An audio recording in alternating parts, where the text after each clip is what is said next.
Here are 7 things I experienced during my C-section, both during and after, that I didn't expect and no one really told me, so I'm gonna tell you. First, the spinal. It does sting, it hurts, but it goes away pretty fast. You kind of bend over just like you're about to get an epidural, but it's a different feeling than when I had my epidural. If you've gone through both, you would understand. Think like an intense bee sting in your lower back. Next is the numbness. It comes on pretty quickly, but you are able to like lay back down onto the bed. And then it's like when your legs fall asleep and you can't move them. Not like the pins and needle feeling, but like it's just like dead. Like that's what it feels like. People always say you'll feel pressure like when they are cutting or when they're actually removing the baby out of you. I didn't actually experience the pressure, but it's something I read about a lot before going into my C-section. Again, this is my second C-section, but I was put fully under for my first, so it's definitely a different experience for my second one, which is why I did a lot of research for my second C-section. There's no weird smells. I say that because I actually had a fear that there'd be weird smells during my C-section, and I was asking all my friends, like, does it smell?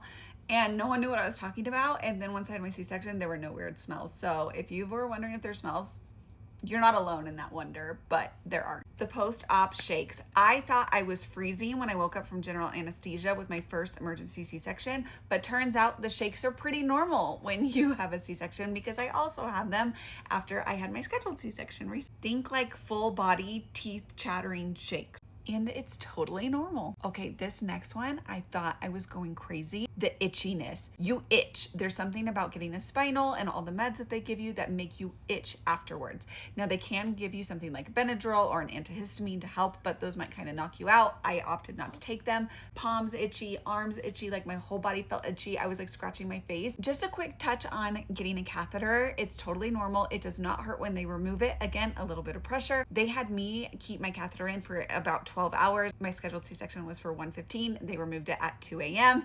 Yes, they came into my room at 2 a.m. to remove my catheter. But again, totally normal. And bonus tip, just stand up and move around as soon as you can. They really encourage you to get up and move because that is gonna help you feel better. I had my scheduled C-section Friday afternoon at 1 o'clock. I was up and moving at about 2 a.m. Saturday morning, and I felt great all day Saturday.